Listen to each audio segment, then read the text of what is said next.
Okay जी।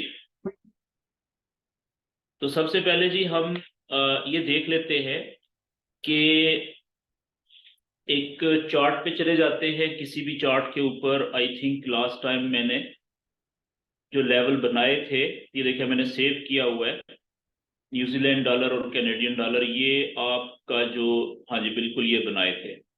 अब आप देखें कि उस जिस दिन हमने ये फ्राइडे वाले दिन हमारा सेशन था और मैंने ये कुछ लेवल्स जो हैं ये बनाए थे आपके सामने और मैंने सेव कर लिए थे। आप देखें इस पेयर ने कितना जबरदस्त हमारे उन जो लेवल्स हैं उनको रिस्पेक्ट दी है। ठीक है, आप देखें ये ऊपर से नीचे आया इधर, यहाँ पे ये सपोर्ट का लेवल।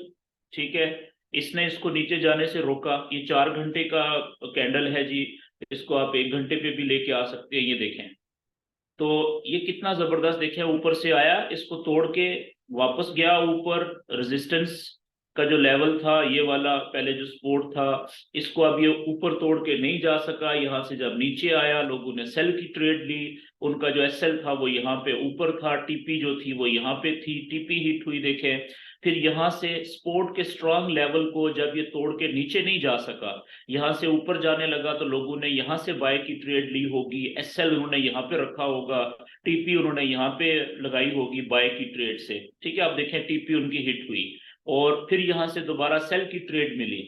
ठीक है जी, इस जगह से नीचे जाते हुए, और एसएल सेल की ट्रेड का यहाँ पे था।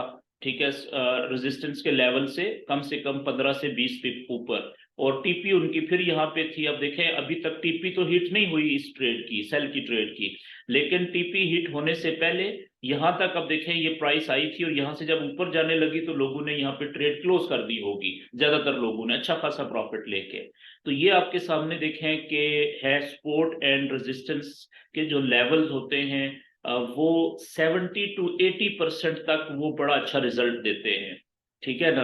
और याद रखें कि ये 70 to 80% तक का जो सक्सेस रेशो होता है, ये बहुत बड़ी रेशो समझी जाती है फॉरेक्स ट्रेडिंग में। तो नॉलेज देखें कितना सिंपल सा है, और इसके ऊपर अगर आप थोड़े से लेवल बनाने की प्रैक्टिस कर लेंगे, ठीक है, तो उससे आपको फायदा कितना ज्यादा हो सकता है। ओके जी, आज हम इसी में एक चीज और ऐड करेंगे। एक लफ्ज होता है जी मल्टी टाइम फ्रेमिंग। ठीक है, कि सपोर्ट एंड रेजिस्टेंस के लेवल्स के अंदर अभी तक तो हमने बनाए थे ये लेवल 4 घंटे के चार्ट पे। ठीक है, ज्यादातर लेवल हमारे 4 घंटे के चार्ट पे बने हुए हैं। तो लेकिन जब आप 4 घंटे के से निचले चार्ट पे आएंगे, यानी 1 घंटे के चार्ट पे आएंगे, तो 1 घंटे के चार्ट के मुताबिक जो कैंडल्स क्लोज हो रही हैं, ठीक है, उनके अपने लेवल्स बनेंगे सपोर्ट और रेजिस्टेंस के। उसके बाद जब आप 30 मिनट यानी 1 घंटे से भी छोटे टाइम फ्रेम पे आएंगे, छोटे चार्ट पे आएंगे, तो 30 मिनट की जो कैंडल्स होती हैं उनके अपने लेवल्स बनेंगे। तो वो हमने कैसे बनाने हैं, अब आप देखें सिंपल यही हमारा। ओके जी, मैं पहले आपके साथ कोई नया चार्ट ओपन करता हूं, पहले आपको वहां पे बताता हूं, ठीक है, एक लेवल बना के, और फिर मैं इसके ऊपर आ जाऊंगा। तो फॉर एग्जांपल जी, मैं एक चार्ट ओपन कर लेता हूं यहाँ पे। ये एक है NZD CHF। ठीक है, और इसको हम लाइव ले आते हैं यहाँ पे। ये देखिए ये 4 घंटे का चार्ट मैंने ओपन कर लिया। ठीक है, और ये हम थोड़ा पीछे चले गए।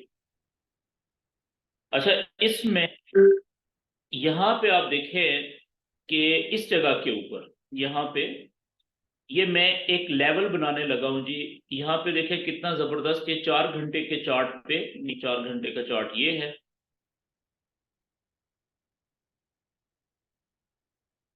ओके,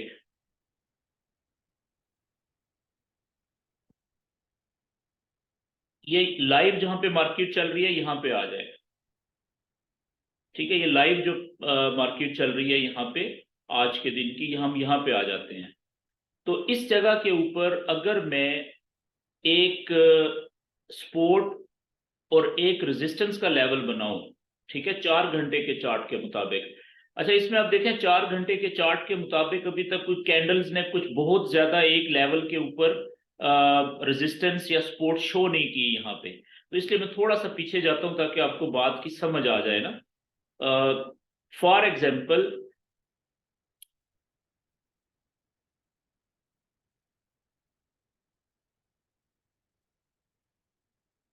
ओके जी, मैं वन डे के चार्ट पे जा रहा हूँ, क्योंकि अब देखें 4 घंटे के चार्ट पे मुझे कोई प्रॉपर यहाँ पे सपोर्ट और रेजिस्टेंस के लेवल मिल नहीं रहे थे। ठीक है, तो मैंने क्या किया कि मैं 4 घंटे से ऊपर वाले लेवल पे चला गया वन डे के चार्ट के ऊपर, जो कि बहुत बड़ा। अब देखें इस जगह के ऊपर कितना जबरदस्त हमारा ये एक सपोर्ट का लेवल बना हुआ है। ठीक है, यहाँ पे मैं सपोर्ट का लेवल बनाने लगा हूँ जी,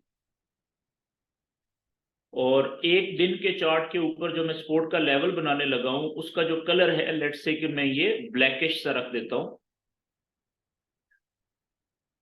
अब देखिए ये एक दिन की कैंडल का लो पॉइंट, दूसरे दिन की कैंडल का लो पॉइंट, तीसरे दिन की कैंडल का लो पॉइंट, चौथे दिन की कैंडल का लो पॉइंट।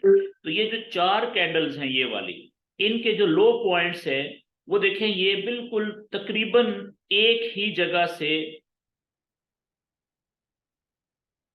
तकरीबन, ठीक है ये देखें। तो मैंने क्या किया कि इन चार कैंडल्स के जो लो पॉइंट्स थे, ये वन डे की कैंडल है ना एक, यानी 4 दिन तक ये जो लेवल था, जो चार कैंडल्स के लो पॉइंट्स को मैंने कनेक्ट करके, ठीक है, यहां पे एक लेवल बना दिया मैंने सपोर्ट का। ठीक है, और इसी का एक मैं ऊपर अगर रेजिस्टेंस का लेवल बनाऊं, ठीक है, वन डे के चार्ट के मुताबिक, तो आप देखें कि ये पहले एक एक कैंडल का हाई पॉइंट, दूसरी कैंडल का हाई पॉइंट, तीसरी का, चौथी का, ठीक है, फिर पांचवी का, छठी का। तो ये अगर मैं यहाँ पे रेजिस्टेंस का लेवल बनाऊं तो वो तकरीबन कुछ इस तरीके से बनेगा, ये लें जी। ठीक है, अब ये देखें वन डे के चार्ट के मुताबिक मैंने एक सपोर्ट का लेवल बना दिया यहाँ पे और एक रेजिस्टेंस का लेवल बना दिया। अब इसको, ये तो हो गया वन डे का चार्ट, ठीक है, इसको मैंने कर लिया यहाँ पे सेव। अब इस वन डे के लेवल को जिस वक्त हम वन डे से छोटे चार्ट के ऊपर लेके आएंगे, यानी 4 घंटे के चार्ट पे लेके आएंगे, तो आप देखिएगा कि इन दो लेवल्स के बीच में 4 घंटे के कैंडल्स के मुताबिक कुछ और सपोर्ट और रेजिस्टेंस के लेवल्स आपको मिलेंगे। अच्छा, अब वो मैं क्या करता हूं, 4 घंटे के मैं वो लाइनें बना लेता हूं। ठीक है जी, सीधी जो स्ट्रेट लाइन होती है, हॉरिजॉन्टल लाइन, सपोर्ट और रेजिस्टेंस के लेवल्स की, और ये जो अब मैं बनाने लगा हूं ये होंगे 4 घंटे के चार्ट के मुताबिक, और इनका जो कलर है लेट्स से कि मैं कर लेता हूं ब्लू, ये वाला, और लाइन को मैं कर देता हूं मैक्सिमम। तो अब ये दो जो लेवल्स है, ऊपर वाला और नीचे वाला, ये तो है बड़े लेवल, नीचे वाला सपोर्ट का लेवल, ऊपर वाला रेजिस्टेंस का लेवल, लेकिन ये है वन डे के चार्ट के मुताबिक। एक दिन के चार्ट का जो लेवल होते हैं वो बहुत ज्यादा स्ट्रांग होते हैं। जब हमने वन डे के चार्ट के से 4 घंटे के चार्ट के ऊपर आए, तो अभी 4 घंटे के चार्ट के मुताबिक आप देखें कि एक तो जो सपोर्ट का लेवल मुझे मिल रहा है वो यहाँ पे मिल रहा है। ये आप देखें, ये ऊपर से कैंडल आई, यहाँ पे देखें 4 घंटे की कैंडल, एक दो तीन चार, उसके बाद ये नीचे से जाती हुई काफी सारी कैंडल्स, यहाँ पे रेजिस्टेंस, फिर सपोर्ट, ये देखें। तो अब आप देखें एक तो हमारा ये लेवल हो गया बीच में 4 घंटे का, और इसी तरीके से अगर आप देखें तो यहां से थोड़ा सा ऊपर, तो ये जगह भी ऐसी लग रही है, ये वाली जगह, कि यहाँ पे भी अच्छी खासी ऊपर कैंडल्स जा रही हैं तो रेजिस्टेंस मिल रही है। ठीक है, और यहाँ पे आप देखें ये ऊपर से कैंडल्स आई तो यहाँ पे सपोर्ट मिली। ठीक है, तो इसका मतलब है कि यहाँ पे भी एक लेवल बन रहा है 4 घंटे के मुताबिक। तो अब मैं क्या करता हूँ कि एक लेवल में 4 घंटे के चार्ट के मुताबिक ये ऊपर बना लेता हूँ, ये यहाँ पे एवरेज, अब मैं यहाँ ये देखें ये जगह जी। ठीक है, अब आप देखें ये मैंने क्या किया कि बड़े जो ऊपर वाले दो लेवल हैं, ये रेजिस्टेंस का और नीचे सपोर्ट का, ये वन डे का है बड़ा, बीच में मैंने 4 घंटे के दो सपोर्ट और रेजिस्टेंस के दो लेवल्स बना लिए। ठीक है जी, जो सपोर्ट के तौर पे भी काम कर रहे हैं और रेजिस्टेंस के तौर पे भी काम कर रहे हैं। लेकिन अभी बात यहाँ पे खत्म नहीं हुई। अब हम जब 4 घंटे के चार्ट से छोटे चार्ट के ऊपर जाएंगे, 4 घंटे से छोटा चार्ट होता है 1 घंटे का। ठीक है। तो अब आप देखें कि क्या ये जो चार्ट्स है, ठीक है ना, ये जो यानी कि एक दिन का लेवल्स सपोर्ट और रेजिस्टेंस का, और उसके बाद 4 घंटे के सपोर्ट और रेजिस्टेंस के लेवल्स, इनके बीच में 1 घंटे के चार्ट के मुताबिक जो कैंडल्स हैं 1 घंटे वाली, उनके भी कोई लेवल बड़े बन रहे हैं सपोर्ट और रेजिस्टेंस के। अगर कोई बड़े लेवल बन रहे हैं तो हमने वो भी बनाने हैं। ठीक है जी, मिसाल के तौर पे ये अगर आप इसको यहाँ पे थोड़ा सा जूम इन करें ताकि क्लियर नजर आए। ओके, तो अब आप देखें इस जगह के ऊपर, ये एक जगह है जी यहाँ पे, ठीक है, ये वाली एक जगह, कि यहाँ पे मुझे समझ लग रही है कि हाँ ये एक ऐसा लेवल है 1 घंटे की कैंडल्स का कि जिस जगह के ऊपर बहुत सारी कैंडल्स ऊपर से नीचे आते हुए और बहुत सारी कैंडल नीचे से ऊपर जाते हुए रुक रही हैं। तो मैं इस लेवल को यहाँ पे एक ड्रा करूंगा और मेरे ख्याल में ये एक बड़ा लेवल है। ठीक है जी, और ये 1 घंटे के चार्ट पे है।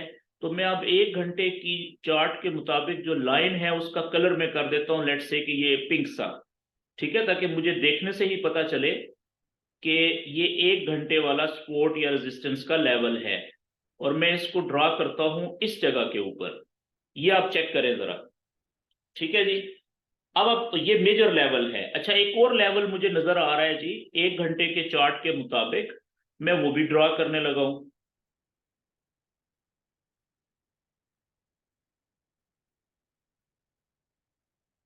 मैं करने लगा हूं इस जगह के ऊपर, ये लें जी।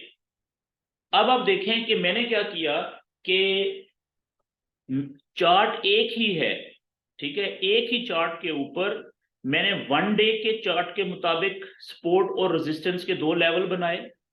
ठीक है, ये मेजर लेवल है, बहुत पावरफुल लेवल है।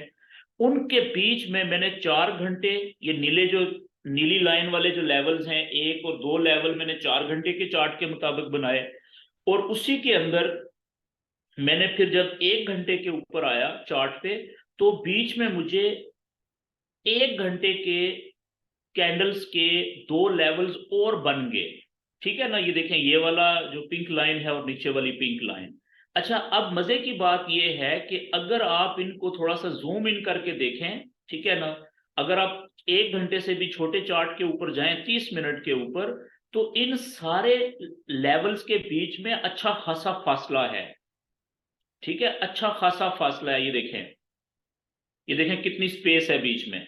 30 मिनट की देखें, एक कैंडल, दूसरी कैंडल, तीसरी, चौथी, इनकी अच्छी खासी स्पेस है। ऐसा नहीं है कि ये लेवल सारे एक दूसरे के साथ जुड़े हुए हैं, मिक्स हो गए हुए हैं। ठीक है, अब इस टेक्निक को कि आप एक ही चार्ट के ऊपर एक दिन का, 4 घंटे के और 1 घंटे के लेवल जब इकट्ठे बनाते हैं एक ही पेज के ऊपर। मैं एक सेकंड जी, मैं इस बंदे की जरा तबीयत साफ कर दूं।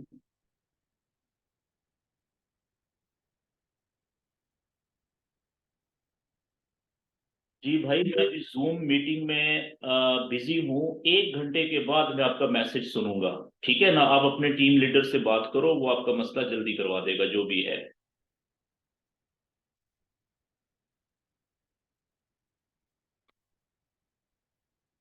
ओके जी। तो अब मैंने क्या किया कि मैंने एक ही पेज के ऊपर, एक ही चार्ट के ऊपर मुख्तलिफ स्ट्रेंथ्स वाले 3 डिफरेंट लेवल्स बना दिए। तो इस टेक्निक को हम कहते हैं मल्टी टाइम फ्रेमिंग। ठीक है, इस टेक्निक को हम क्या नाम देते हैं? Multi time framing. ठीक है। अच्छा, इसमें हमें जो आइडियल ट्रेड मिलेगी, ट्रेड हमें कहां से लेनी चाहिए? 1 डे के लेवल के ऊपर से, सपोर्ट के लेवल से ऊपर उठते हुए बाय की ट्रेड जो हम लेंगे वो आइडियल बाय की ट्रेड होगी। अब देखें, जिस आदमी ने यहां से, ये 1 डे का सपोर्ट का लेवल है, ठीक है, मजबूत है, ऊपर से कैंडल आई थी, देखें यहां पे ये आई, नीचे तोड़ के नहीं जा सकी, जब यहां से वापस ऊपर उठ के जाने लगी तो यहां से बाय की ट्रेड ले ली। तो अब इसकी जो टीपी होगी वो बहुत बड़ी हो सकती है। ठीक है, इसका क्योंकि ये बड़ा लेवल है तो इसके सेंटर में भी टीपी हो जाए, ठीक है, तो वो भी काफी थी। तो अब देखें उससे ऊपर, बल्कि अगर मैक्सिमम टीपी थी अगले रेजिस्टेंस के लेवल तक, काफी दिनों के बाद, ठीक है, काफी दिनों के बाद नहीं बल्कि काफी घंटों के बाद, तकरीबन 15-20 घंटे के बाद देखें बड़ी टीपी भी हिट हो गई। तो आप देखें कि यहां से जिसने 1 डे का जो सपोर्ट का बड़ा लेवल था वहां से ऊपर उठते हुए जब बाय की ट्रेड ली, और टीपी आप देखें अगर उसने सेंटर में भी रखी थी तो कितना ज्यादा प्रॉफिट मिला उसको। और अगर मैक्सिमम टीपी अगले रेजिस्टेंस के लेवल तक थी तो आप देखें वो उसके तो हो सकता है कि उसका एक हफ्ते का टारगेट एक ही ट्रेड ने पूरा कर दिया हो, छोटी सी ट्रेड ने प्रॉफिट कमाने का जो टारगेट था उसका, ठीक है। अच्छा, अगर हमें 1 डे के जो सपोर्ट या रेजिस्टेंस के लेवल्स हैं वहां से ट्रेड नहीं मिल रही, तो फिर दूसरी प्रायोरिटी हमारी होनी चाहिए कि हम 4 घंटे के जो सपोर्ट या रेजिस्टेंस के लेवल्स हैं वहां से जब कैंडल वापस मुड़ रही है ऊपर उठते हुए बाय की ट्रेड लें सपोर्ट के लेवल से, और नीचे जाते हुए रेजिस्टेंस के लेवल से हम सेल की ट्रेड लें। लेकिन उसमें रिस्क होगा, उसमें रिस्क ज्यादा होगा। तो आइडियल ट्रेड वो होगी जो इस केस में 1 डे के चार्ट के ऊपर जो हमने रेजिस्टेंस का लेवल बनाया वहां से नीचे जाते हुए सेल की ट्रेड पकड़ें, और जो सपोर्ट का लेवल है 1 डे के चार्ट के ऊपर वहां से ऊपर उठते हुए बाय की ट्रेड पकड़ें, ठीक है। बाकी एसएल और टीपी वहां वैसे ही होगी जैसे हम पहले बात हमने की थी। अब देखें यहां से आपने इस जगह से ये 1 डे का चार्ट, ये ऊपर गई कैंडल, ठीक है, यहां से ऊपर नहीं जा सकी तोड़ के, यहां से जब नीचे जाना शुरू हुई तो इधर से किसी ने सेल की ट्रेड ले ली, और इसका जो एसएल था वो लेवल के ऊपर 15 से 20 पिप ऊपर होना चाहिए था, ठीक है। अब देखें यहां से नीचे गई तो इसकी क्योंकि लेवल बहुत बड़े हैं, फासला बहुत बड़ा है एक लेवल का दूसरे लेवल से, 1 डे के चार्ट की बात कर रहा हूं, तो आपने सेंटर में टीपी लगानी थी तो वो भी बहुत बड़ी टीपी थी, वो देखिए आराम से हिट हो गई।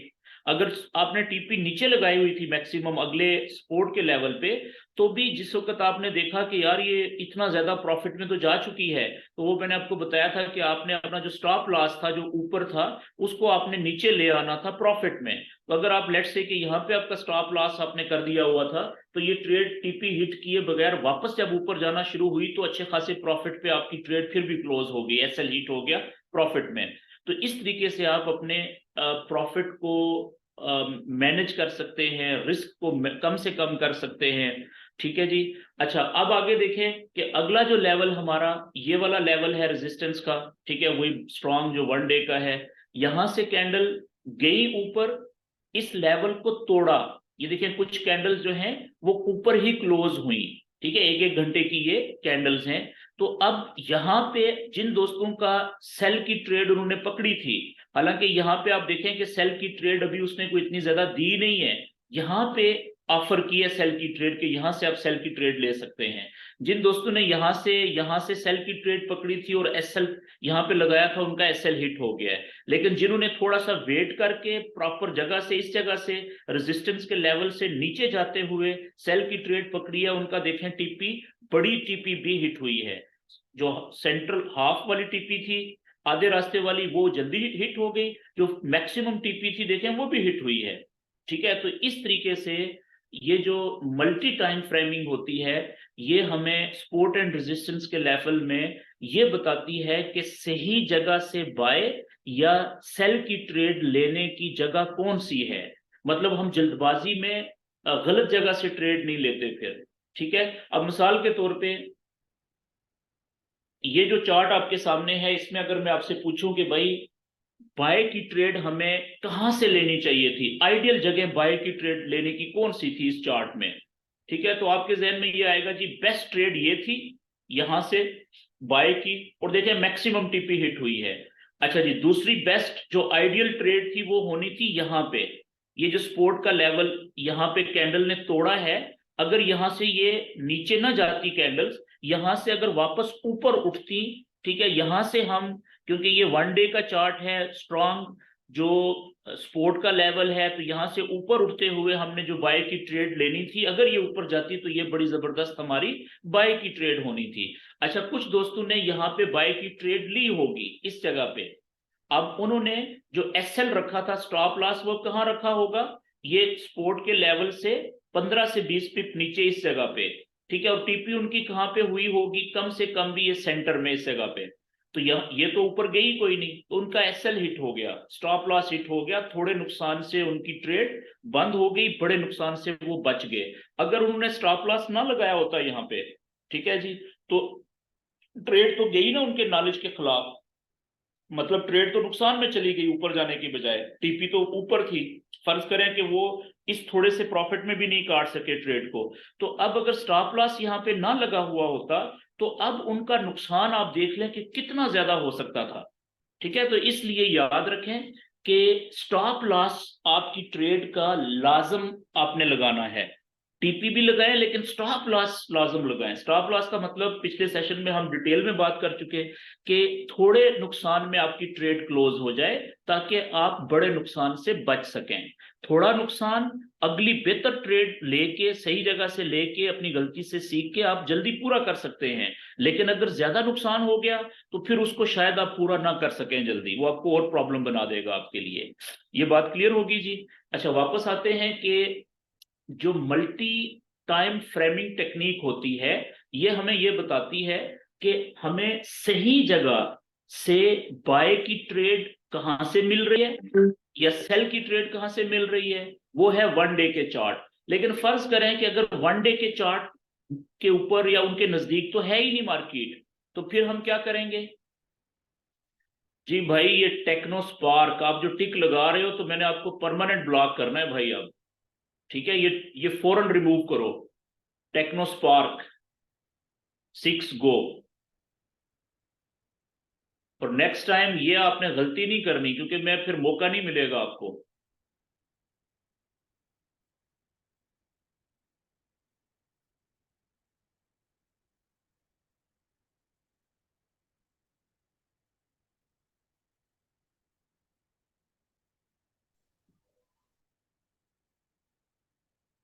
ओके जी,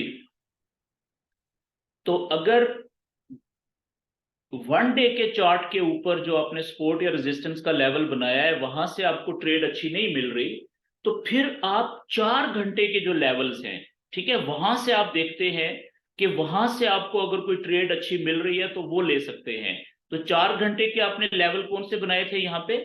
4 घंटे के लेवल्स आपने बनाए थे ये ब्लू वाले। ठीक है, अब देखें कि यहां से ये ऊपर गई थी, यहां से 4 घंटे का लेवल इसने तोड़ा नहीं ऊपर, यहां से आपने सेल की ट्रेड ली, ठीक है, लेकिन ये रिस्की ट्रेड होगी। तो इसका जो एसएल था वो कहां पे होना चाहिए था? इससे कम 15-20 पिप ऊपर, लेट से कि यहां पे होना चाहिए था। टीपी कहां पे होनी चाहिए थी? अगला जो ये देखें वन डे का, सॉरी 1 घंटे का चार्ट है, यहां पे होनी चाहिए थी। ठीक है ना? तो इस तरीके से आप इस ये बाय की ट्रेड आई, यहां से देखें नीचे आई, तो ये 4 घंटे का ये सपोर्ट का लेवल है, यहां से ऊपर उठते हुए आपने बाय की ट्रेड पकड़ ली, एसएल नीचे, टीपी ऊपर यहाँ पे। ठीक है, तो अच्छा, इसी तरीके से यहाँ पे आप देखें, ये ऊपर से ऊपर गई आपकी टीपी, ये वाली हिट हो गई लेकिन रिस्की थी। यहां से सेल की नीचे जाते हुए सेल की ट्रेड आपने पकड़ी। ठीक है, टीपी आपकी पहले यहाँ पे थी, नेक्स्ट बड़ी टीपी यहाँ पे थी, आप उसको जैसे ही ट्रेड आपकी प्रॉफिट में गई सेल की, आपने जो है वो जो स्टॉप लॉस था उसको थोड़ा थोड़ा नीचे लेके आए आप। ठीक है, तो इस तरीके से आप चाहें तो यहाँ पे निकल गए टीपी से, और या मैक्सिमम टीपी आप यहाँ पे आपकी हिट हो गई। यहां से आप देखें 4 घंटे का सपोर्ट का लेवल है, यहां से ऊपर उठते हुए बाय की ट्रेड आपने पकड़ी। ठीक है, एसएल आपका वही इस लेवल से 15-20 पिप नीचे, और टीपी आपकी पहली टीपी यहाँ पे थी 1 घंटे का जो रेजिस्टेंस का लेवल है, क्योंकि हमें तो नहीं पता था कि ये इसको क्रॉस करके हो सकता है ऊपर ही ना जाती, लेकिन जब आपने देखा कि ये तो इसको क्रॉस कर रही है, ठीक है, तो आपने क्या किया कि अपना एसएल नीचे से उठा के यहाँ पे ऊपर ले आए आप प्रॉफिट में, और टीपी अपनी यहाँ से बढ़ा के आपने ऊपर यहाँ पे कर दी 4 घंटे की सपोर्ट पे। ठीक है, तो आपकी मैक्सिमम टीपी इस तरह से हिट हो गई। फिर आप देखें ऊपर ये वन डे का चार्ट आ गया, वहां से आपको अच्छी ट्रेड मिली। फिर वापस देखें 4 घंटे के चार्ट ने इसको रोका नीचे जाने से, यहां से जब ऊपर जाने लगी तो आपने बाय की ट्रेड ली। तो इस तरीके से फिर दूसरे नंबर पे जो प्रायोरिटी होगी वो होगी कौन से लेवल की? 4 घंटे के चार्ट के ऊपर। तो फिलहाल आपने वन डे और 4 घंटे के चार्ट की प्रैक्टिस करनी है। आगे चल के जिस वक्त आपकी इसके ऊपर प्रैक्टिस अच्छी हो जाएगी, फिर मैं आपसे कहूंगा कि आप लाइव जो जहां पे कैंडल चल रही होती है वहां पे 1 घंटे का भी लेवल बना लें आप। ये देखिए मैंने 1 घंटे का चार्ट ओपन किया है, तो अगर आप 1 घंटे का चार्ट ओपन करेंगे तो 1 घंटे के चार्ट के ऊपर भी आपको अच्छे स्ट्रॉन्ग सपोर्ट एंड रेजिस्टेंस के लेवल्स मिलेंगे। लेकिन याद रखिएगा कि वो वीक होते हैं, कुछ ज्यादा मजबूत नहीं होते। मिसाल के तौर पे आप देखें, ये 1 घंटे का चार्ट है, तो इसके मुताबिक ये एक लेवल था, ये सपोर्ट का लेवल था, ठीक है, 1 घंटे के चार्ट का ये वाला, जो कि टूट चुका हुआ है। देखें ये कैंडल इस लेवल को तोड़ के नीचे क्लोज हो चुकी हुई है, तो ये लेवल टूट चुका हुआ है सपोर्ट का। अब इसी तरीके से जो अगला 1 घंटे का आ रहा है हमारा जो लेवल सपोर्ट का, इसके बाद वो कहां पे आएगा, वो आएगा ये नीचे। ये तो छोटा लेवल है क्योंकि अकेली कैंडल का ये लो पॉइंट है, लेकिन अगर थोड़ा सा नीचे आए तो यहाँ पे आप देखें 3-4 कैंडल्स इकट्ठी एक ही पॉइंट पे रुकी हुई हैं, तो अगला हमारा 1 घंटे का जो लेवल आएगा वो ये आएगा, ठीक है, ये वाला सपोर्ट का लेवल। इसी तरीके से आप रेजिस्टेंस का लेवल अगर ऊपर जाते हुए बनाए, तो अभी ये कैंडल के लिए पहली रेजिस्टेंस तो ये है ना इमीडिएट, और इसके बाद जो दूसरी रेजिस्टेंस होगी 1 घंटे के चार्ट के मुताबिक वो होगी ये वाली, ये रेजिस्टेंस होगी जी दूसरी, और इससे बड़ी फिर ऊपर ये वाली होगी। तो लेकिन प्रॉब्लम क्या होता है कि 1 घंटे का जो चार्ट आप उसके ऊपर सपोर्ट और रेजिस्टेंस के लेवल बनाते हैं वो जल्दी टूट सकते हैं, ठीक है। इसके ऊपर जाने से पहले आपकी 4 घंटे के चार्ट और 1 दिन के चार्ट के ऊपर ज्यादा प्रैक्टिस होनी चाहिए। जब उसके ऊपर आपकी 2-4 दिन या हफ्ता 2 हफ्ते प्रैक्टिस हो जाएगी, 5-7 दिन, तो उसके बाद आप 1 घंटे के जो लेवल्स होते हैं उनके ऊपर आप आ जाते हैं, ठीक है। फिर आगे चल के आप जब देखें, जब आपकी ग्रिप बन गई है तो फिर आप 30 मिनट के चार्ट के ऊपर भी लेवल बनाते हैं, ठीक है। वो भी काफी सपोर्ट दे रहे होते हैं, अच्छा खासा आपको टाइम देते हैं वो भी प्रॉफिट में ट्रेड लेके निकलने का। लेकिन बेशक वो कमजोर होते हैं, लेकिन जब आपकी ग्रिप बन गई तो आप जाहिर है उसमें भी फिर वो आप खिलाड़ी बन जाते हैं ना। फिर आप 30 मिनट के चार्ट के ऊपर भी सपोर्ट एंड रेजिस्टेंस बना के वहां से भी आप प्रॉफिट लेके निकल रहे होते हैं और अपना एसएल और टीपी लगा रहे होते हैं, मैनेज कर रहे होते हैं। तो ये बात क्लियर हो गई जी। आज हमारा सपोर्ट एंड रेजिस्टेंस के लेवल बनाने का जो टॉपिक है वो खत्म हुआ। इसके अंदर मैंने आपको ये भी बता दिया कि मल्टी जो टाइम फ्रेमिंग है वो कैसे करेंगे। तो अब आप देखें यहाँ पे, अगर जो मैंने अभी ये 1 घंटे के बनाए हैं लाइव पे, तो यहाँ पे अगर मैं 4 घंटे के चार्ट पे जाऊं, तो अब यहाँ पे 4 घंटे का एक लेवल तो ये वाला बन रहा है, ये वाला 4 घंटे वाला भी बन रहा है, ठीक है, ये वाला, ठीक है जी। ये पहला कैंडल नीचे है, इसके लिए रेजिस्टेंस का लेवल है। तो अगला जो इसका 4 घंटे का है वो यही वाला बन रहा है, लेकिन अकेली सिंगल कैंडल का सपोर्ट।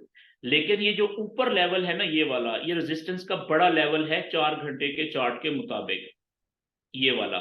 क्यों? क्योंकि तकरीबन यहाँ पे 2 कैंडल्स क्लोज हुई हुई हैं, ये देख लें, ठीक है। तो ये बड़ा लेवल होगा 4 घंटे का रेजिस्टेंस का, यहाँ पे सपोर्ट का ये भी और ये बराबर है, और रेजिस्टेंस का ये पावरफुल लेवल है ऊपर जाने से जो रोकेगा, क्योंकि पहले 2 घंटे की कैंडल्स को इसने ऊपर जाने से रोका हुआ है।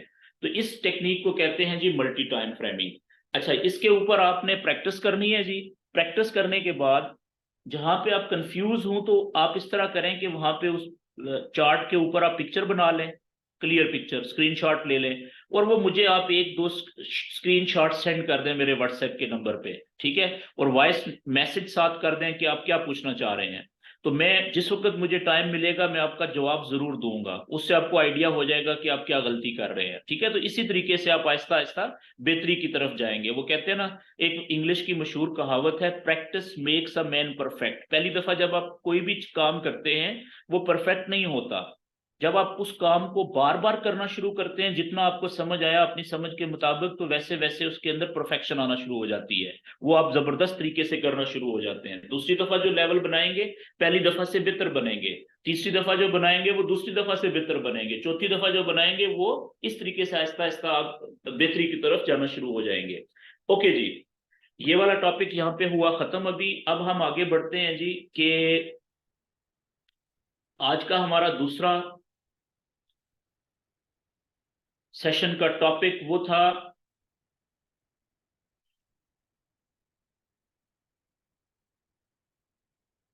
फंडामेंटल नॉलेज के बारे में।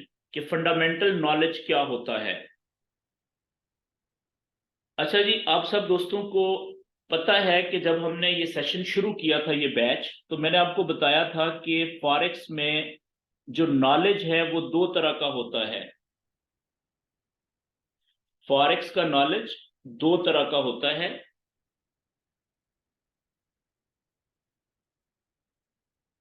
एक सेकंड।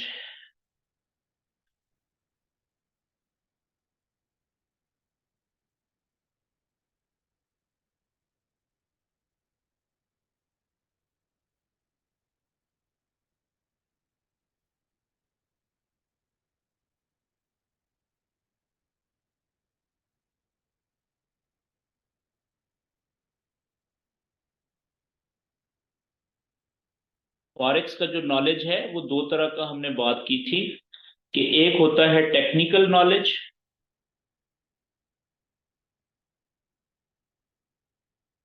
जिसका पहला पार्ट हमने पढ़ा support and resistance.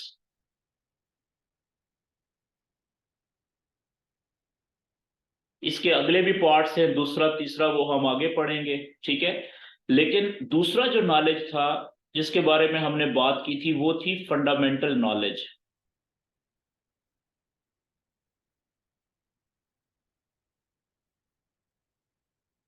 Fundamental knowledge, इसके बारे में आज हम सीखेंगे कि ये क्या है। देखिए, फंडामेंटल नॉलेज कहते हैं खबरों के इल्म को, खबरों का इल्म, यानी न्यूज का नॉलेज, नॉलेज ऑफ न्यूज। अच्छा जी, आगे आ जाए। अब याद रखें कि जो फॉरेक्स के अंदर जो न्यूज होती है ना, न्यूज इन फॉरेक्स, वो दो तरह की होती हैं, पहली और दूसरी। पहली खबरें वो होती हैं जो पहले से तयशुदा होती हैं, पहले से तयशुदा होती हैं।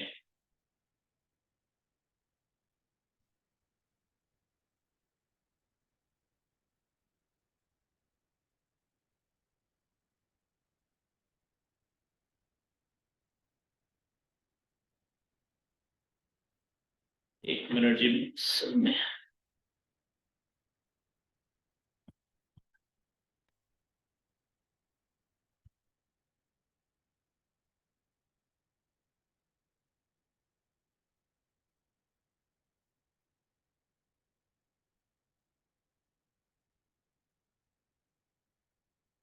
पहले से तयशुदा होती हैं। अच्छा, ये खबरें जो होती हैं, इनका हमें पहले से पता होता है। जो पहली किस्म मैं आपको बता रहा हूं कि ये किस वक्त आनी है, ये खबरें पहले से तयशुदा होती हैं।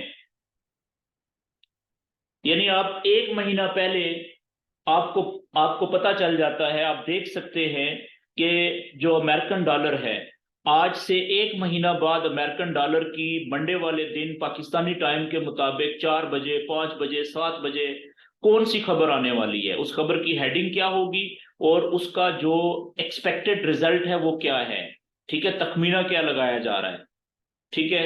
इसका हमें दिन भी, टाइम भी महीनों पहले से पता होता है। ये पहले से तयशुदा खबरें होती हैं।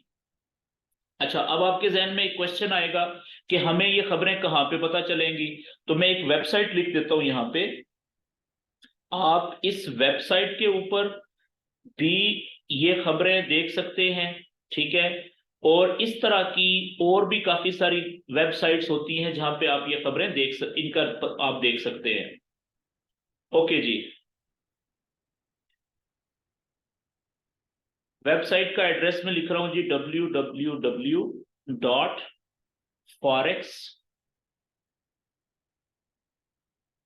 फैक्ट्री, FACTORY, forex-factory.com, 'com, ठीक है, ये वेबसाइट है जी। ये आप नोट कर लें। और इसकी आपकी मर्जी है, गूगल पे इसको वेबसाइट ओपन कर लें, या फॉरेक्स फैक्ट्री की ऐप भी है प्ले स्टोर में, फॉरेक्स फैक्ट्री, FACTORY, ठीक है, फॉरेक्स फैक्ट्री, ये डाउनलोड कर लें। अच्छा, इसमें क्या होता है, इसमें भी आगे तीन तरह की खबरें होती हैं, बल्कि इसको मैं बाद में डिस्कस करता हूं, पहले मैं आ जाता हूं कि जो मैंने बात की थी कि फॉरेक्स में खबरें दो तरह की होती हैं। पहली जो पहले से तयशुदा, और दूसरी कौन सी खबर होती है, जो पहले से तयशुदा नहीं होती।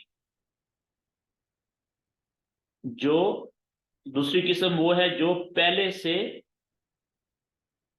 फिक्स नहीं होती, पहले से तयशुदा नहीं होती,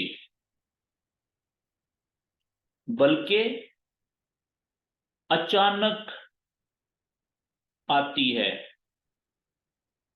याद रखें कि ये जो दूसरी किस्म की खबरें हैं ना, ये बहुत खतरनाक होती हैं। ये खबरें जो हैं जो अचानक आती हैं, ये बहुत खतरनाक होती हैं जी।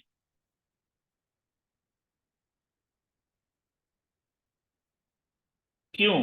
इसलिए कि इसके बारे में पहले से लोग प्रिपेयर्ड नहीं होते, किसी को भी पता नहीं होता। मिसाल के तौर पे इसकी मैं मिसालें देने लगा हूं कि किसी एक मुल्क का किसी दूसरे मुल्क पे हमला, जंग या हमला, ये दुनिया में एकदम नमूदार होगा। खबर आएगी कि फलाने मुल्क ने फलाने मुल्क पे हमला कर दिया है। तो इसका जो असर होता है फॉरेक्स ट्रेडिंग के पेयर्स के ऊपर, वो बहुत शदीद होता है। जैसे जलजला नहीं आता, इस तरीके से झटके महसूस होते हैं चार्ट्स के ऊपर, बड़ी स्पीड से फिर कोई प्राइस ऊपर जाती है या नीचे आती है, वो आगे हम बात करेंगे। अच्छा, इसी तरीके से कोई बड़ी वबा आ जाए, कुदरती आफत आ जाए, ठीक है, कोई कुदरती आफत बड़ी, जैसे बहुत तबाहकुन जलजला होता है किसी एक मुल्क में, किसी एक इलाके में आ जाए, बहुत ज्यादा अगर तबाही हो जाएगी तो उसका भी उस मुल्क की करेंसी पे बहुत ज्यादा फर्क पड़ता है।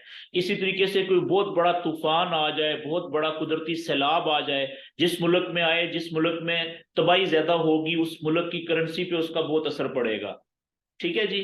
अच्छा, इसी तरीके से कोई ऐसी वबा, ठीक है, आफत, जो बहुत खतरनाक हो और बड़ी तेजी से दुनिया में तबाही फैलाए, उसकी वजह से भी फिर काफी खतरनाक जो है वो रिजल्ट, उसका असर हो सकता है फॉरेक्स ट्रेडिंग के पेयर्स के ऊपर। ठीक है, इसके ऊपर हम बाद में बात करेंगे। फिलहाल इसको हम ये कह देते हैं कि ये जो दूसरी किस्म की खबरें होती है ना, जो पहले से तयशुदा नहीं होती, इनको हम कहते हैं जी मेजर फंडामेंटल्स। मेजर का मतलब बड़े, फंडामेंटल्स।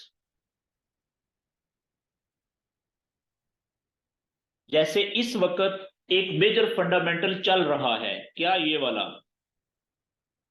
और ये वाला, कि हम फलस्तीन और इसराइल के दरमियान एक जंग लगी हुई है, ठीक है ना। हमें नहीं पता कि इसका रिजल्ट कब निकलेगा, लेकिन ये जब तक इसमें रोज इसमें जिस वक्त शिद्दत आएगी, तो इसका असर मार्केट के ऊपर पड़ेगा, शिद्दत के साथ, बड़ी तेजी के साथ। थोड़ा सा स्लो होगी तो फिर भी इसका असर पड़ेगा। ठीक है जी। अच्छा, इसके ऊपर हम बाद में बात करेंगे, लेकिन अभी हम आ जाते हैं कि जो खबरें पहले से तयशुदा होती हैं, उनके ऊपर जो है वो हम देखते हैं वो कितनी किस्म की होती हैं। तो जो खबरें पहले से तयशुदा हैं, ये भी तीन तरह की होती हैं जी। पहली किस्म, दूसरी किस्म और तीसरी किस्म। पहली किस्म जिसे हम कहते हैं लो इम्पैक्ट न्यूज, यानी कम असर वाली खबर, जिस खबर का असर बहुत ज्यादा नहीं होता, ठीक है, कम, लो इम्पैक्ट वाली है। दूसरी खबर होती है जिसे हम कहते हैं medium impact news, medium impact news. यानी दरमियाने असर वाली खबर। दरमियाने से मुराद ये है कि ना बहुत ज्यादा असर होगा इसका और ना ही बहुत कम होगा, दरमियाना। ठीक है, आगे देखेंगे कितना। और तीसरी खबर होती है जिसे हम कहते हैं high impact news. High impact, इसका मतलब है, हाई का मतलब ज्यादा, बहुत ज्यादा, यानी ये बहुत ज्यादा असर वाली खबर होती है। ठीक हो गया जी। अच्छा, जो लो इम्पैक्ट की न्यूज होती है ना, इसका जो असर होता है वो 10 से 15 मिनट तक जारी रहता है। अगर मिसाल के तौर पे अमेरिका की खबर है तो उसका असर अमेरिकी डॉलर के ऊपर ही होगा ना, जो उस मुल्क की करेंसी है। अगर खबर पॉजिटिव आ गई, उसका रिजल्ट जो है खबर का पॉजिटिव आ गया, तो उसकी वजह से अमेरिकी डॉलर ऊपर जा सकता है, लोग उसको बाय करेंगे ये सोच के कि इस खबर की वजह से अमेरिकी डॉलर ऊपर जाएगा। ठीक है, लेकिन उसका असर कितने मिनट तक रह सकता है? आमतौर पे 10-15 मिनट, क्योंकि छोटी खबर है। लेकिन अगर मीडियम इंपैक्ट की खबर होगी, ठीक है, तो इसका पॉजिटिव हो खबर उस मुल्क की करेंसी के लिए या नेगेटिव हो, पॉजिटिव खबर होगी तो उस मुल्क की करेंसी ऊपर जा सकती है, नेगेटिव खबर होगी तो उस मुल्क की करेंसी नीचे जा सकती है। लेकिन वो जो असर होगा पॉजिटिव या नेगेटिव, वो अमूमन जो है वो 15 से 30 मिनट तक रहता है, अमूमन। ठीक है जी। लेकिन अगर एक खबर हो बहुत बड़ी, यानी हाई इंपैक्ट वाली, तो हाई इंपैक्ट वाली जो खबर होती है, इसका असर जो है वो 1 घंटे से लेके बाजू का 2-3 घंटे तक भी रह सकता है। आगे आते हैं जी। अब मैं देखें, इसका आपको मजीद बेहतर पता चलेगा जब मैं फॉरेक्स फैक्ट्री ओपन करता हूं, ये वेबसाइट ओपन करने लगा हूं। ठीक है, उसके ऊपर आपको ज्यादा क्लैरिटी मिलेगी। ओके जी। अब मैं ओपन करने लगा हूं जी फॉरेक्स फैक्ट्री। ये गूगल के ऊपर आप देखें www.forex, FOREX, forex FACTORY, forexfactory.com। ये वेबसाइट जब आप ओपन करेंगे तो इस तरह से इसका होम पेज ओपन होगा। ये ऊपर आप देख रहे हैं कि ये चार्ट से हैं। ठीक है, नीले इनको छोड़ दें आप, मुख्तलिफ पेयर्स के नाम लिखे हुए हैं, ये वैसे ही हैं। असल जो पेज इसका है वो है ये नीचे, ये देखें, ये जहां पे टुडे लिखा हुआ है, अक्टूबर 16। सबसे पहला आपने काम क्या करना है, इस ये जहां पे टुडे लिखा हुआ है ना, अक्टूबर 16, इसके नीचे आप देखें ये टाइम लिखा हुआ है, ये पट्टी पे, ये अभी का टाइम है 8:51 दुबई का टाइम है।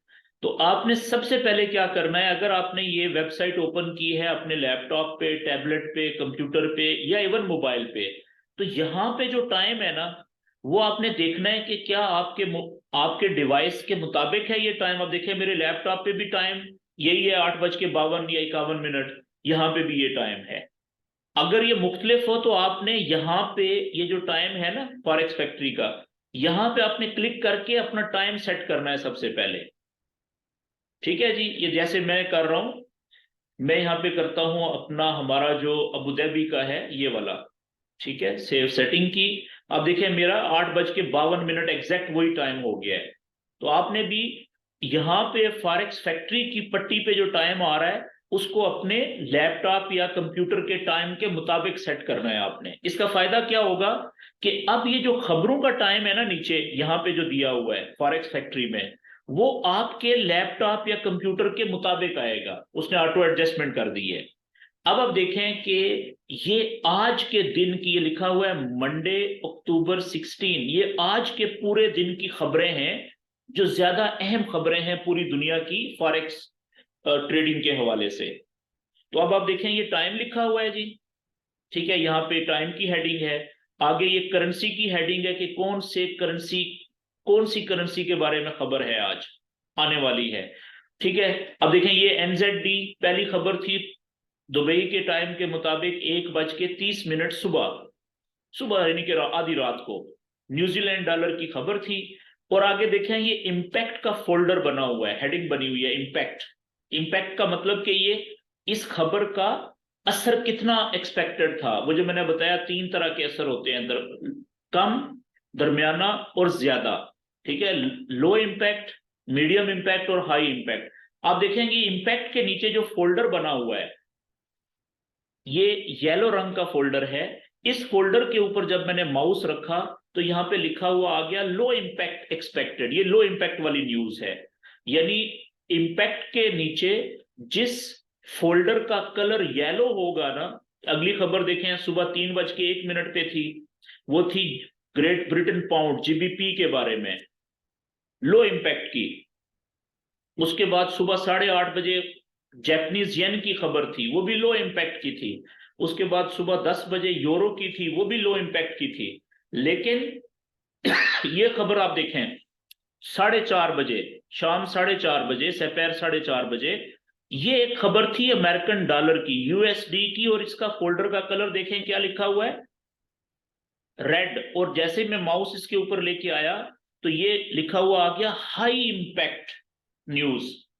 याद रखें, फॉरेक्स फैक्ट्री में जिस खबर के आगे इंपैक्ट का जो फोल्डर है उसका कलर रेड होगा, वो हाई इंपैक्ट की न्यूज होती है, सुर्ख फोल्डर वाली खबर, खतरे की घंटी। और इसी तरीके से ये देखें नीचे 2 खबरें थी 6:30, एक कैनेडियन डॉलर की और दूसरी अमेरिकन डॉलर की। ठीक है, तो ये दोनों के जो कलर हैं फोल्डर्स के वो कौन से हैं जी, ऑरेंज। तो जो ऑरेंज कलर का फोल्डर है इसका मतलब होता है मीडियम इंपैक्ट की न्यूज, दरमियाने असर की न्यूज। ठीक है जी, ये आ गई हमारी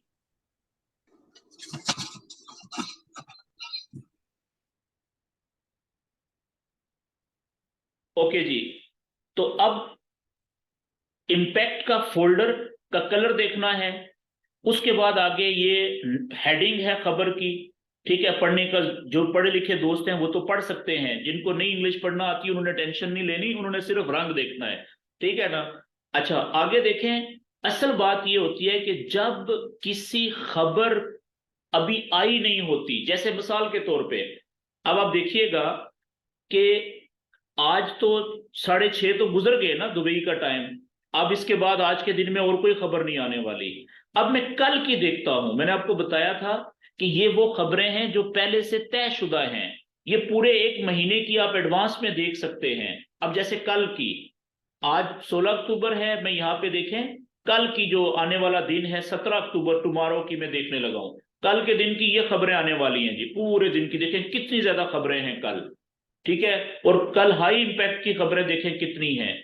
ठीक है, रेड फोल्डर वाली। अच्छा, कल की जितनी भी खबरें हैं वो हेडिंग के आगे देखें, हर खबर के नीचे, हर खबर के आगे ये डिटेल का फोल्डर है। ये उन दोस्तों के लिए है जो पढ़े लिखे हुए हैं, जो इस खबर की पहले से को मालूम करना चाहते हैं कि ये खबर कौन कहां से आएगी, इसका इसके बारे में मजीद इंफॉर्मेशन क्या हो सकती है। वो यहाँ पे फोल्डर पे क्लिक करेंगे तो वो अगली विंडो ओपन हो जाएगी, उसमें बहुत कुछ होगा उनके पढ़ने के लिए। लेकिन अगली जो असल बात है वो ये देखें कि जो खबर आने वाली होती है, जैसे ये कल की सारी खबरें आने वाली है ना, तो इनका जो एक्चुअल का खाना है, ये देखें एक्चुअल की हेडिंग है। ये एक्चुअल का खाना जो होता है वहां पे लिखा हुआ कुछ नहीं होता, वो खाली है खाना सारा।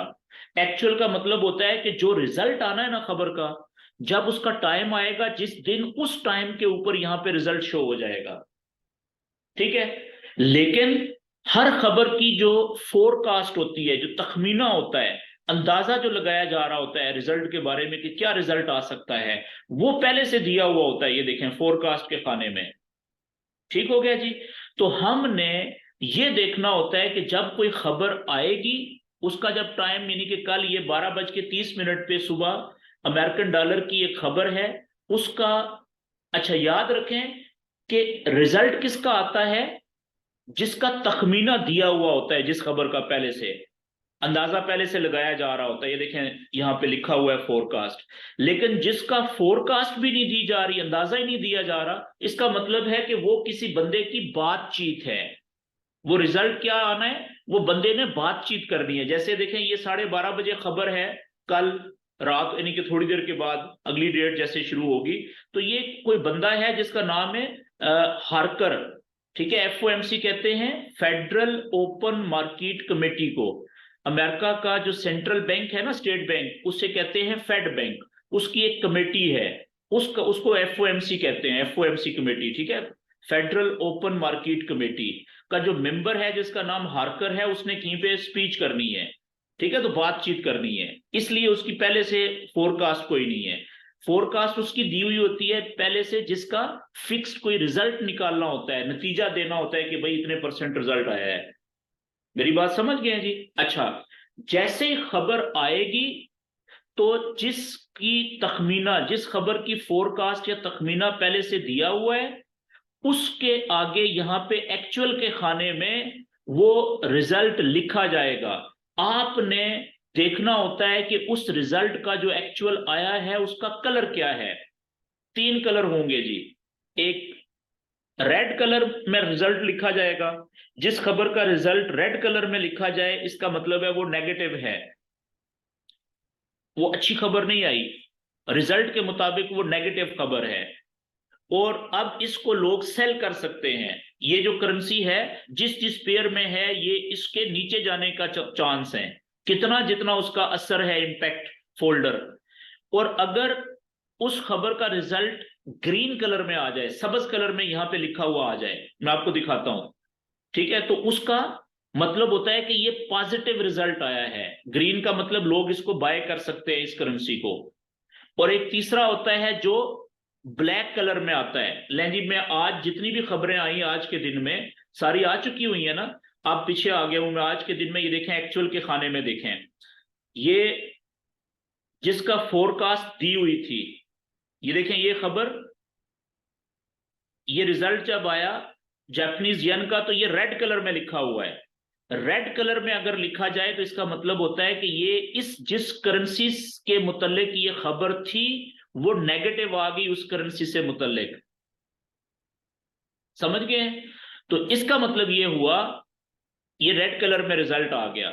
और नीचे आप देखें, ये एक खबर थी यूरो की, इसका रिजल्ट आ गया ग्रीन कलर में। इसका मतलब है कि ये पॉजिटिव खबर आई है यूरो के लिए, इसकी वजह से लोग इसको बाय कर सकते थे, बाय किया होगा लोगों ने।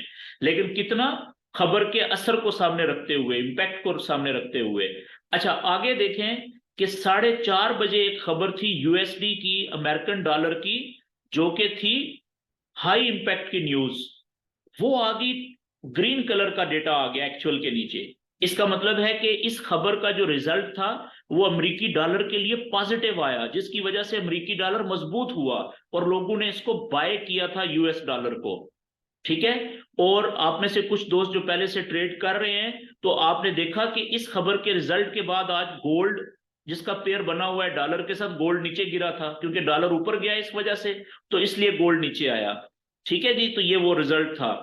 तो अब हम इस तरीके से, अच्छा एक और कलर भी है बीच में रिजल्ट का, ये ब्लैक कलर में भी रिजल्ट आता है। ब्लैक कलर का मतलब होता है न्यूट्रल। तो 3 तरह के कलर्स में रिजल्ट आता है। एक ब्लैक, अगर एक्चुअल ब्लैक में लिखा जाए तो इसका मतलब होता है कि न्यूट्रल, जितना एक्सपेक्ट किया जा रहा था तकरीबन उतना ही आया है, अब इसका कोई खास फर्क नहीं पड़ेगा, ना करेंसी ज्यादा ऊपर जाने के चांस है, ना ही नीचे जाने के। और अगर आ जाए, यहां पे कलर लिखा जाए फॉरेक्स फैक्ट्री के अंदर न्यूज का ग्रीन कलर में, इसका मतलब है कि ये पॉजिटिव इंपैक्ट पड़ेगा उस मुल्क की करेंसी के ऊपर जिसकी ये खबर थी। अगर आ जाए रेड कलर में, इसका मतलब है कि नेगेटिव इंपैक्ट पड़ेगा उस मुल्क की करेंसी के ऊपर जिसकी ये खबर थी, ठीक है जी। अच्छा, आपने करना क्या होता है कि आपने कम से कम एक हफ्ते के लिए, कम से कम एक हफ्ते के लिए, जब भी आपने चार्ट ओपन करना है ना, डेमो अकाउंट के ऊपर प्रैक्टिस करने के लिए, ट्रेड लेने के लिए भी, तो आपने जहां पे चार्ट आप देखें ना, किसी भी पेयर का चार्ट के ऊपर नॉलेज अप्लाई किया, तो फर्ज करें एक जगह के ऊपर, एक पेयर के ऊपर आपको ट्रेड मिल रही है कि यहां से बड़ी अच्छी ट्रेड है, आप लेना चाह रहे हैं, तो उस पेयर के अंदर 2 करेंसियां हैं ना, ठीक है, कोई 2 करेंसियां हैं, उनमें से फॉरेक्स फैक्ट्री में जाके देखें कि उन दोनों करेंसियों में से किसी एक की या दोनों की कोई न्यूज तो नहीं आने वाली। अभी 10-15 मिनट के बाद, आधे घंटे के बाद। या ऐसा तो नहीं है कि 15-20 मिनट या आधा घंटा पहले न्यूज आज के गुजर चुकी हुई है, अभी न्यूज के असर की वजह से मार्केट तेज हुई हुई है, जो न्यूज आई उसका नतीजा जो आया है। तो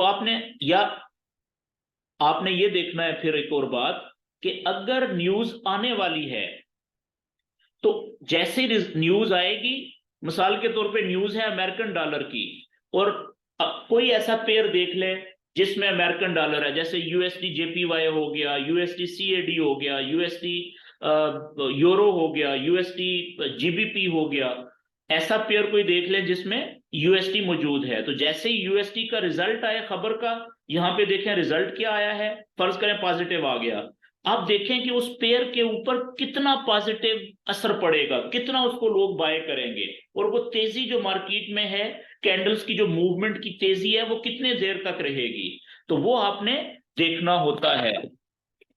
ठीक है जी। तो आपने कम से कम एक हफ्ता ये इसको ऑब्जर्व करना है कि खबर कौन सी आई, लो इंपैक्ट की थी, मीडियम इंपैक्ट की थी, या हाई इंपैक्ट की थी, और उसका जो असर है पॉजिटिव या नेगेटिव, वो कितनी देर तक पड़ा और कितनी मूवमेंट हुई। तो इससे क्या होगा कि आपको अंदाजा हो जाएगा, कुछ 4-5 दिन आप देखेंगे ना इसको, आधा आधा घंटा भी, एक एक घंटा भी, तो आपको आइडिया हो जाएगा कि किस खबर का रिजल्ट कितना पड़ता है। फिर आपको फ्यूचर में खबरों के असर को समझने में एक आसानी हो जाएगी, एक बात।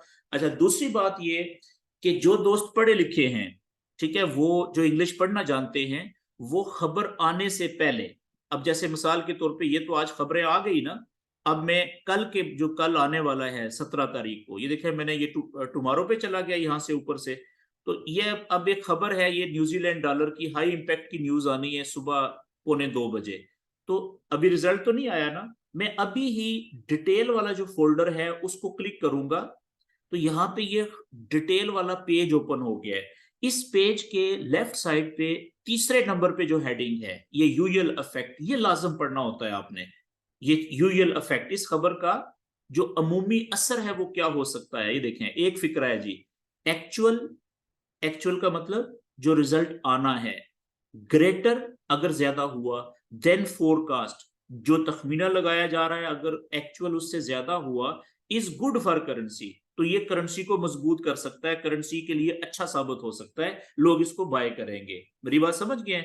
और अगर ग्रेटर ना हुआ, अगर एक्चुअल लेसर देन फोरकास्ट हुआ, is bad for currency, is not good for currency, currency नीचे जा सकती है। मेरी बात समझ रहे हैं? बाकी पूरी डिटेल आप यहाँ पे, ये क्या कहानी है, सारा कहाँ से डेटा आता है, ठीक है, ये स्टैटिस्टिक्स डिपार्टमेंट है न्यूजीलैंड गवर्नमेंट का, वो पब्लिश करता है, ये क्या है, ये सारी डिटेल आप यहाँ पे पढ़ सकते हैं। ठीक है जी। हर खबर के आगे ये डिटेल का फोल्डर, उसको क्लिक करेंगे तो ये सारी इंफॉर्मेशन आपको वहां पे मिल जाएगी। अच्छा, एक और बात मैं आपसे करूं, कि मैंने आपसे एक बात की थी कि जो होती हैं मेजर फंडामेंटल्स, जो जो जो खबरें फॉरेक्स फैक्ट्री के ऊपर नहीं लिखी हुई, जो पहले से तयशुदा नहीं है, अचानक आती हैं, तो उनका असर कितनी देर तक रह सकता है? उनका असर बहुत लंबे अरसे तक रह सकता है, जब तक वो खबर रहेगी मार्केट में, जब तक उसके अंदर शिद्दत आती रहेगी, वो मार्केट के ऊपर बड़ी तेजी वो असर डालेगी। जब थोड़ी सी उसमें कमी आएगी तो मार्केट के अंदर असर कम हो जाएगा। मिसाल के तौर पे यही इस वक्त देखें, एक मेजर फंडामेंटल चल रहा है पिछले एक हफ्ते से, फलस्तीन और इसराइल की जंग का। जैसे ही इसमें तेजी आती है, जैसे ही दुनिया को ये पता चलता है कि ओहो अब तो ये जंग बहुत खौफनाक हो सकती है, काफी सारे मुल्कों को अपनी लपेट में ले सकती है, तो एक दम से लोग क्या करते हैं, जो कुछ मुल्कों की करेंसियां हैं बड़ी बड़ी, उनको सेल करना शुरू कर देते हैं, चाहे वो अमेरिकी डॉलर है, चाहे वो यूरो है, चाहे वो जेप, सारे मुल्कों की करेंसियां। लेकिन वो क्या बाय करते हैं? वो गोल्ड को बाय करते हैं। याद रखें कि जब भी दुनिया में कोई जंग का खतरा होता है ना, या तबाही फैलने का खतरा होता है, तो जो ट्रेडर्स होते हैं वो गोल्ड को बाय करते हैं, ये सोच के कि यार ये जो कागज की करेंसियां हैं, ये तो पता नहीं कल को इनकी वैल्यू कितनी रह जाएगी। लेकिन सोना हमेशा महंगा होता है क्राइसिस के अंदर। जब जब दुनिया में तबाही आती है, तबाही के फैलने का या शिद्दत में इजाफे का खतरा होता है, ठीक है, तो लोग गोल्ड को बाय करना शुरू कर देते हैं, गोल्ड की प्राइस ऊपर जाना शुरू हो जाती है। इसी तरीके से कुछ मुल्कों की करेंसियां भी ऊपर जाती हैं, लोग बाय करते हैं, जैसे स्विस फ्रैंक है, CHF, ठीक है जी। जैसे कुछ और धाते हैं, जैसे चांदी होगी, सिल्वर, ठीक है जी, उसको भी लोग बाय करते हैं।